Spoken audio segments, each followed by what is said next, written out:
Sindrom Edward pertama kali ditemukan oleh John Hilton Edward pada tahun 1960. Sindrom Edward atau bisa juga disebut dengan trisomi 18 adalah penyakit genetik yang disebabkan oleh kelainan kromosom 18. Pada kondisi ini, bayi memiliki 3 salinan di kromosom 18 di setiap atau sebagian sel tubuhnya. Padahal normalnya, hanya ada 2 salinan kromosom berasal dari ibu dan ayah. Akan tetapi, terkadang sel telur ibu atau sperma ayah mengandung jumlah kromosom yang salah.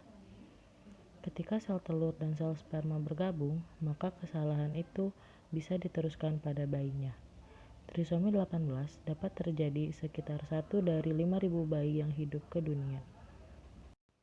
Sindrom Edward bisa menyebabkan keterlambatan perkembangan, cacat lahir, hingga beberapa masalah medis yang mengancam jiwa. Oleh sebab itu, bayi dengan trisomi 18 umumnya mengalami kematian sebelum lahir atau bulan pertama kelahirannya. Sementara 5-10% anak yang memiliki kondisi ini dapat melewati tahun hidup pertamanya. Trisomi 18 juga memiliki beberapa jenis. Yang pertama, ada trisomi 18. Pada jenis ini, salinan kromosom 18 memiliki tambahan pada setiap sel dalam tubuh bayi. Jenis ini merupakan jenis trisomi 18 yang paling umum terjadi. Yang kedua, ada partial trisomi 18. Pada jenis ini, tambahannya hanya ada di sebagian sel di dalam tubuh. Bagian tambahan tersebut melekat pada kromosom lainnya dalam sel telur atau sel sperma. Jenis ini jarang terjadi. Dan yang ketiga, ada mosaic trisomi 18.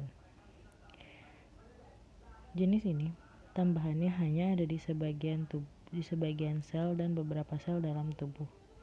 Bagian tambahan juga melekat pada kromosom lainnya dalam sel telur atau sel sperma. Jenis ini juga sama seperti partial trisomi 18. Jenis ini jarang terjadi. Trisomi 18 merupakan tipe kedua terbanyak dari sindrom trisomi setelah trisomi 21 atau Down syndrome.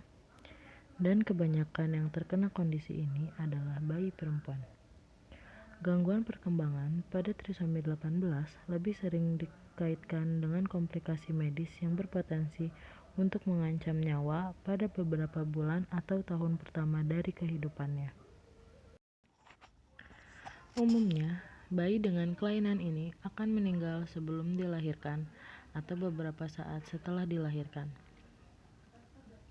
Penelitian menunjukkan bahwa hanya ada sekitar 10% bayi yang matang akan dilahirkan hidup, dan bayi perempuan mempunyai kemungkinan lebih tinggi dibandingkan dengan bayi laki-laki.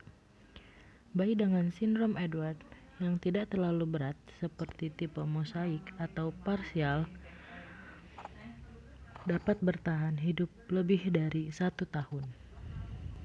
Dalam kasus yang sangat jarang terjadi, bayi dengan kondisi ini bahkan dapat bertahan hidup sampai memasuki masa awal dewasa, namun cenderung memiliki keterbatasan fisik maupun keterbatasan mentalnya. Selanjutnya, ada beberapa cara untuk mendiagnosis sindrom Edward. Pada kebanyakan kasus, sindrom Edward atau trisomi 18 dideteksi sebelum kelahiran. Diagnosa yang dilakukan sebelum atau setelah proses kelahiran akan melalui proses yang sama. Prosesnya adalah sebagai berikut. Pertama, pengambilan sampel DNA bayi dari darah, sel, atau jaringan lainnya untuk menunjukkan citra kromosom yang disebut kariotip. Kemudian, kariotip tersebut berikutnya akan melalui berbagai pemeriksaan menggunakan mikroskop. Umumnya, kromosom yang diamati diambil dari sel darah putih. Terakhir, jika adanya gen 18 yang berlebih, dapat memastikan diagnosis sindrom Edwards atau trisomi 18.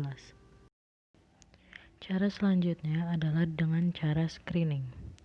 Screening dapat dilakukan selama kehamilan antara 10-14 minggu kehamilan untuk melihat apakah bayi memiliki resiko untuk menderita kondisi ini. Pemeriksaan screening ini juga untuk sindrom Down dan sindrom Patau yang dilakukan dengan pemeriksaan darah dari USG di mana cairan pada leher belakang bayi diukur, atau bisa juga disebut dengan nuchal translucency. Jika pemeriksaan menunjukkan adanya resiko tinggi untuk memiliki bayi dengan sindrom Edwards, maka akan disarankan untuk menjalani pemeriksaan diagnostik lebih lanjut untuk mengetahui dengan lebih pasti. Pemeriksaan ini dapat dilakukan dengan menganalisa contoh sel dari bayi untuk melihat apakah terdapat trisomi 18 yang dapat dilakukan dengan dua cara, yaitu yang pertama, chorionic villus sampling, yaitu mengambil sampel dari plasenta. Yang kedua, amniocentesis, mengambil sampel dari cairan ketuban di sekitar bayi. Pada kehamilan 18-21 minggu akan disarankan untuk menjalani scan untuk melihat kelainan fisik yang dikenal dengan cacat bawaan seperti penyakit jantung bawaan. Selanjutnya ada beberapa gejala yang dialami oleh penderita Edwards syndrome.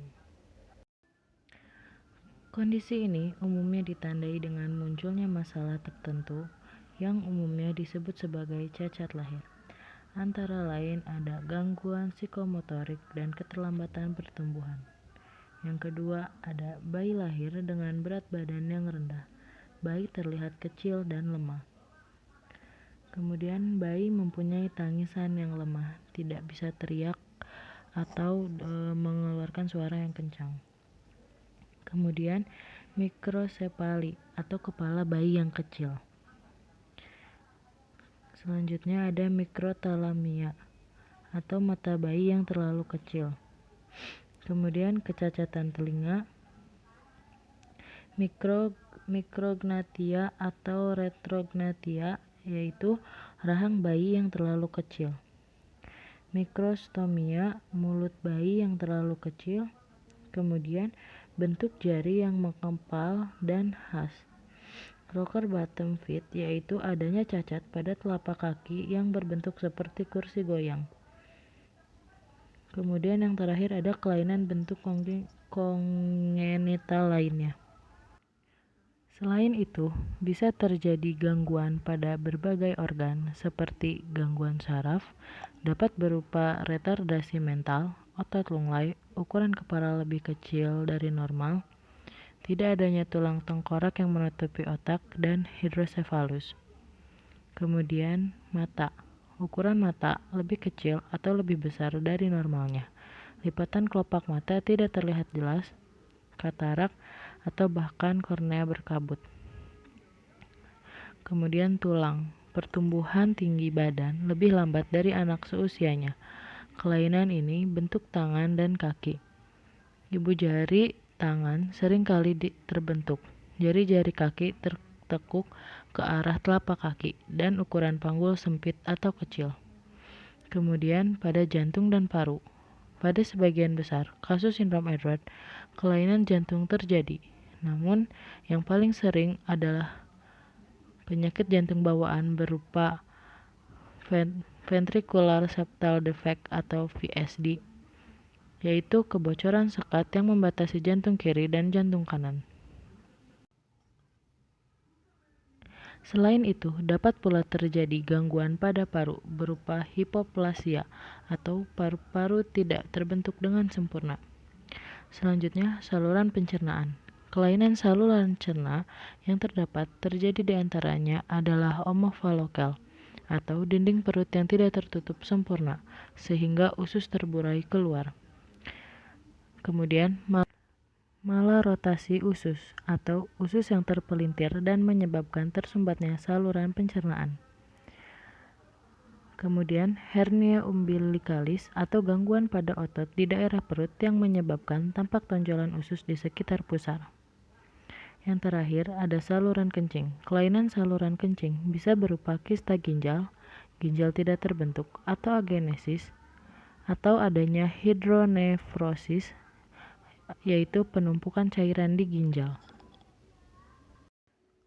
Mungkin cukup sekian penjelasan dari saya. Mohon maaf bila ada kesalahan. Wassalamualaikum warahmatullahi wabarakatuh.